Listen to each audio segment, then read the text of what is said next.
Now YouTubers, the last part of this little mini series on this car, and we've got handbrake cables. As you can see, there's two handbrake cables, but they're both kind of joined together. And as you can see from the car, they're hanging down because they broke anyway, so they're rusty. And they're not actually too bad to fit. So we're going to fit these, then we can put the exhaust back on and we can do everything else, and we're basically sorted. Now, as you can see, they're both coming to the back of the handbrake. So there's a little 13mm nut there, it looks like. So I've got to take that off, take this little bracket off so I can put my new handbrake cables through it. And then it just literally clips on the body here. Another clip there. And then literally bolts on to the outside of the drum, which is absolutely brilliant. It means I don't have to strip out the gun, strip out the hub or anything like that. This just goes onto it, so it's going to be absolutely brilliant. Same again, as you can see, that side. And here's the handbrake cable sticking down. So I'm just going to rip this one off. There's another, you might not be able to see it, let me get the camera, another little clip in there. So I'm going to take this one off and we'll put the new one on. Now, as we can see, there's a bit of difference between the old one and the new ones. For a start, obviously the old ones are broken in half at the brake end. So I'm not going to be able to film putting these in, but once I put it in, I'll show you. It's very straightforward. You can basically see now, that is the handbrake levers, that the handbrake's connected to that.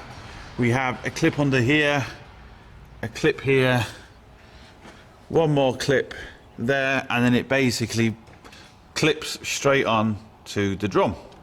It's as simple as that on both of them. So this is a nice, quick, easy install, which is brilliant. Now YouTubers, as you can see, our new handbrake cables are in. They're all in the proper holes and markings. It's important that these, you'll see on handbrake cables, you get these extra kind of thick bits of sleeving. You need to, they actually slide in and out.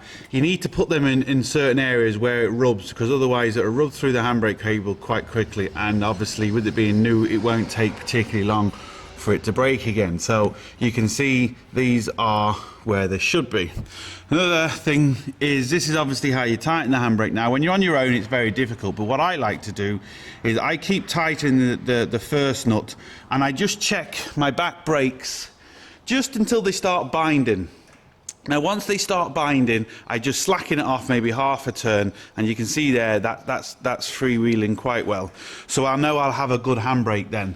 Now if you've got someone with you, obviously you can keep testing it, and all you're really doing is you're making sure they're both going to lock on the same click, so it's, whether that's 3 or 4, whatever it happens to be, they're both locking so you don't get any imbalance. So that's basically it. Now obviously the fuel tank is up as well. That's basically that for this little mini series. I've got to put the exhaust back on, but there's no point in showing you that. A good thing to remember is when you just put a new fuel tank in, don't fill up with fuel straight away. Maybe put just under half a tank in. Make sure it's not leaking, because if you put loads of fuel in and it starts leaking, you can lose it, and obviously it's a waste of money. So you want to make sure it's not leaking. You want to take it for a drive. Make sure you're not smelling anything in the car as well. You know, so there could be a breather pipe that's not connected properly. You get like a whiff of fumes inside, which obviously isn't good. So that's just another thing to check. But basically, it's as simple as that really. There's nothing really to it. Now this car, to be fair, is kind of simple. Some car you have to take a lot more off. This one is really nice and simple, so that's why I filmed it. It's just easy to film. Once you're doing on one car, it's more or less the same on others, apart from a bit of stripping. So yeah, look, I hope that helps. It's basically fuel tank, brake lines, handbrake cables, basically. So I hope it helps. Thumbs up and subscribe, and don't forget to get your hands dirty. See you for the next one.